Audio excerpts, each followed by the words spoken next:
श्री कृष्ण और बाणासुर का युद्ध। श्री पराशर जी बोले, हे मैत्रेय, एक बार बाणासुर ने भी भगवान त्रिलोचन को प्रणाम करके कहा था कि हे देव, बिना युद्ध के इन 1000 भुजाओं से मुझे बड़ा ही खेद हो रहा है। क्या कभी मेरी इन भुजाओं को सफल करने वाला युद्ध होगा? भला बिना युद्ध के इन भार रूप भुजाओं से मुझे लाभ ही क्या है? श्री शंकर जी बोले, हे बाणासुर, जिस समय तेरी मयूर चिन्ह वाली ध्वजा टूट जाएगी, उसी समय तेरे सामने मांस भोजी यक्ष पिशाच आदि को आनंद देने वाला युद्ध उपस्थित होगा। श्री पराशर जी बोले, तदनंतर वरदायक श्री शंकर को प्रणाम कर बाणासुर अपने घर आया और फिर कालांतर में उस ध्वजा को टूटी देखकर अति आनंदित हुआ। इसी समय अप्सरा श्रेष्ठ चित्रलेखा अपने योग बल से अनिरुद्ध को वहां ले आई। अनिरुद्ध को कन्यांतःपुर में आकर उषा के साथ रमण करता जान अंतःपुर रक्षकों ने संपूर्ण वृत्तांत दैत्यराज बाणासुर से कह दिया। तब महावीर बाणासुर ने अपने सेवकों को उससे युद्ध करने की आज्ञा दी, किंतु शत्रु दमन अनिरुद्ध ने अपने सम्मुख आने पर उस संपूर्ण सेना को एक लोहमय दंड से मार डाला।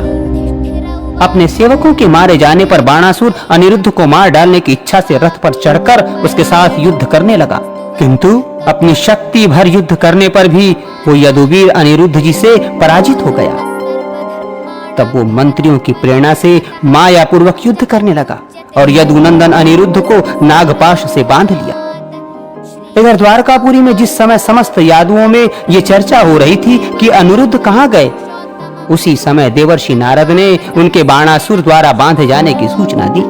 नारद जी के मुख से योग विद्या में निपुण युवती चित्रलेखा द्वारा उन्हें शोणितपुर ले जाए गए सुनकर यादवों को विश्वास हो गया कि देवताओं ने उन्हें नहीं चुराया।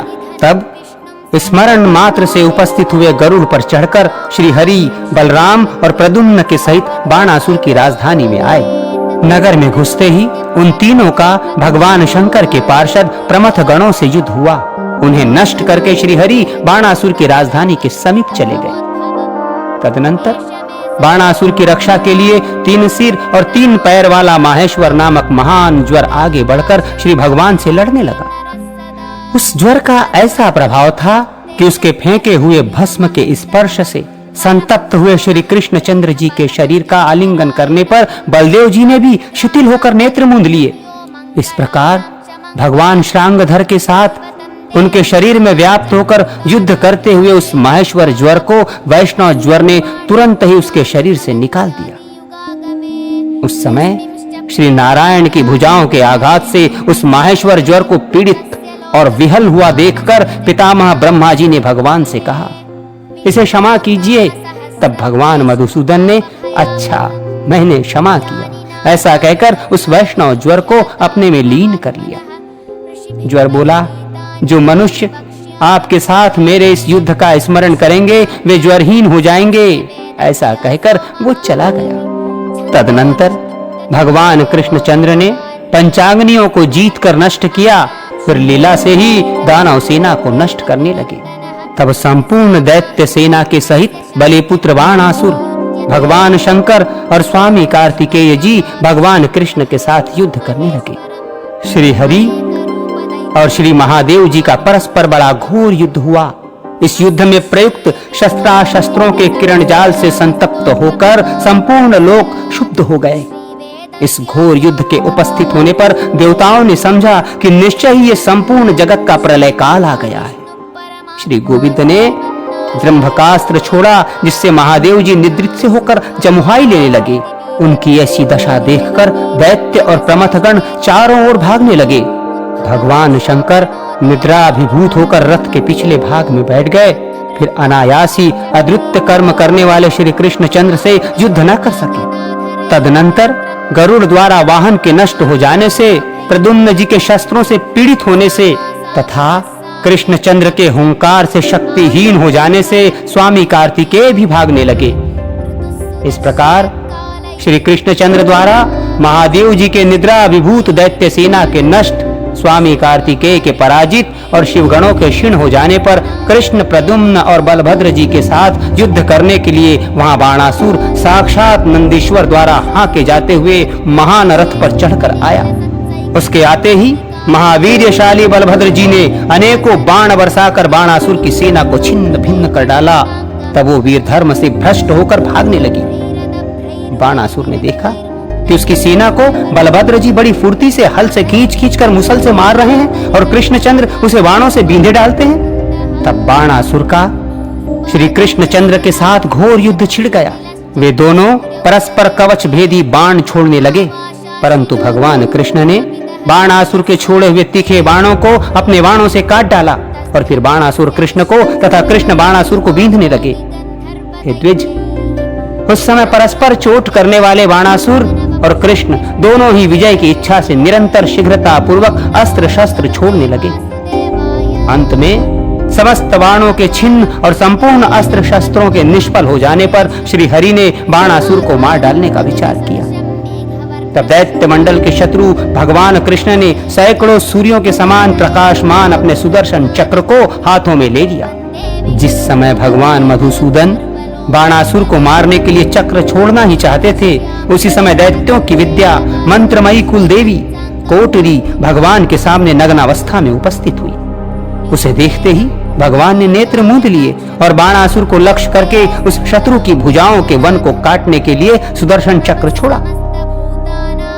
भगवान अच्युत के द्वारा प्रेरित उस चक्र ने दैत्यों के छोड़े हुए अस्त्र समूह को काटकर क्रमशः बाणासुर की भुजाओं को काट डाला। केवल 2 भुजाएं छोड़ दी। तब त्रिपुर शत्रु भगवान शंकर जान गए कि श्री मधुसूदन बाणासुर के बाहुबन को काटकर अपने हाथ में आए हुए चक्र को उसका वध करने के लिए फिर छोड़ना चाहते हैं। अतः बाणासुर को अपने खंडित भुजदंडों से लोह की धारा बहाते देख श्री उमापति ने गोविंद के पास आकर साम पूर्वक कहा। श्री शंकर जी बोले, हे कृष्ण, हे जगन्नाथ, मैं ये जानता हूं कि आप पुरुषोत्तम परमेश्वर परमात्मा और आदि अंत से रहित श्री हरि हैं। आप सर्वभूतमय हैं। आप जो देव, तिर्यक और मनुष्यादि योनियों में शरीर धारण करते हैं, यह आपकी स्वाधीन चेष्टा की उपलक्षिका लीला ही है। हे प्रभो, आप प्रसन्न होइए। मैंने इस बाणासुर को अभयदान दिया है।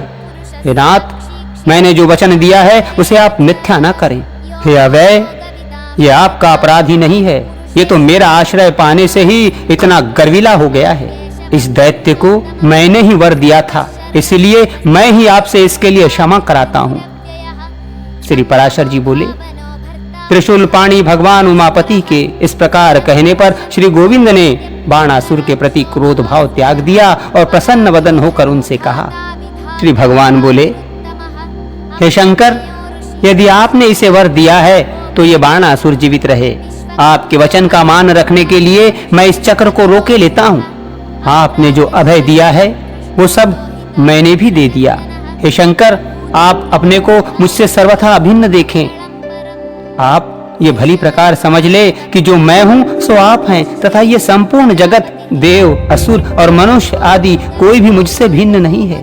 हे हर, जिन लोगों का चित्त अविद्या से मोहित है, वे भिन्नदर्शी पुरुष ही हम दोनों में भेद देखते और बतलाते हैं। हे वृषभध्वज, मैं प्रसन्न हूं, आप पधारिए, मैं भी अब जाऊंगा। श्री पराशर जी बोले, इस प्रकार कहकर भगवान कृष्ण जहां प्रद्युम्न कुमार अनिरुद्ध थे वहां गए। उनके पहुंचते ही अनिरुद्ध के बंधन रूप समस्त नागगण गरुड़ के वेग से उत्पन्न हुए वायु के प्रहार से नष्ट हो गए। तदनंतर सपत्निक अनिरुद्ध को गरुड़ पर चढ़ाकर बलराम, प्रद्युम्न और कृष्णचंद्र द्वारिकापुरी में लौट आए। हे विप्र, वहां भूभार हरण की इच्छा से रहते हुए श्री जनार्दन अपने पुत्र पौत्रादि से घिरे रहकर अपनी रानियों के साथ रमण करने लगे।